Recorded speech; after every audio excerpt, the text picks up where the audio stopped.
कांग्रेस नेता राहुल गांधी को लोकसभा सदस्य के तौर पर अयोग्य घोषित किया जा चुका है, यानी फिलहाल उनकी सांसदी जा चुकी है। ऐसे में सवाल है कि क्या राहुल के पास राहत मिलने की कोई कानूनी उम्मीद है या फिर उनकी मुश्किलें अभी और बढ़ेंगी। राहुल के मामले से जुड़ी हर बारीकी को समझिए इस वीडियो में।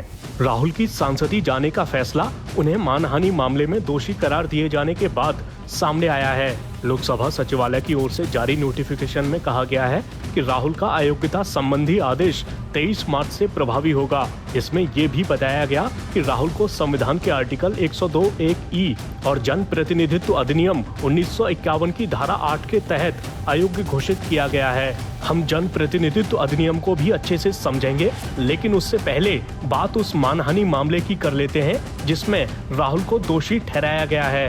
तो हुआ ये कि 23 मार्च को सूरत की एक अदालत ने राहुल को 2019 में दर्ज आपराधिक मानहानि के मामले में दोषी करार दिया था। ये मामला मोदी सरनेम संबंधी बयान से जुड़ा है। राहुल के खिलाफ ये मामला उनकी उस कथित टिप्पणी को लेकर दर्ज किया गया जिसमें उन्होंने कथित तौर पर चोरों और मोदी सरनेम का जिक्र किया था। राहुल की इस टिप्पणी के खिलाफ बीजेपी विधायक और गुजरात के पूर्व मंत्री पूर्णेश मोदी ने याचिका दायर की थी। आरोप लगाया गया कि राहुल ने कथित टिप्पणी 2019 के आम चुनाव से पहले कर्नाटक के कोलार में एक जनसभा में की थी।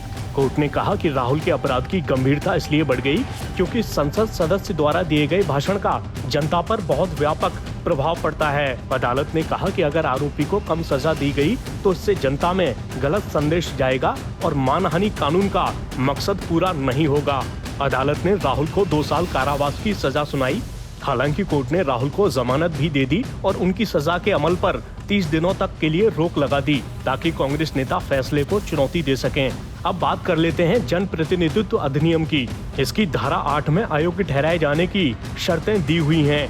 धारा 8(1) यानी धारा 8 के पहले हिस्से में कुछ स्पेसिफिक अपराधों को शामिल किया गया है जिनका दोषी पाए जाने पर किसी को अयोग्य घोषित किया जा सकता है, जैसे 2 समूहों के बीच दुश्मनी को बढ़ावा देना, रिश्वत लेना या फिर चुनाव में अपने प्रभाव का गलत इस्तेमाल करना।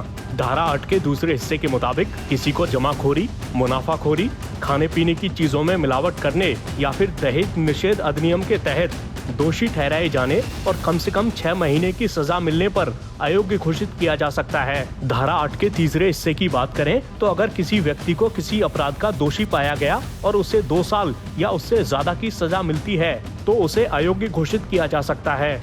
अयोग्यता सजा की अवधि पूरी होने के 6 साल बाद तक जारी रहेगी। ऐसे में अगर मानहानि मामले में ऊपरी अदालत से राहुल की दोष सिद्धि पर रोक नहीं लगती या उसे खारिज नहीं किया जाता तो वो 8 साल तक चुनाव लड़ने के लिए अयोग्य हो जाएंगे। इसमें 2 साल सजा की अवधि के होंगे और 6 साल उसके बाद के। न्यूज एजेंसी पीटीआई ने भी चुनाव आयोग के एक पूर्व वरिष्ठ अधिकारी के हवाले से बताया है कि ऐसी सूरत में राहुल 8 साल के लिए लोकसभा और विधानसभा चुनाव लड़ने के लिए अयोग्य हो जाएंगे। ऐसे में अब राहुल की सारी उम्मीदें ऊपरी अदालत पर ही रहेंगी, भले ही वो सूरत कोर्ट के फैसले का मामला हो या फिर उनकी सांसदी जाने का।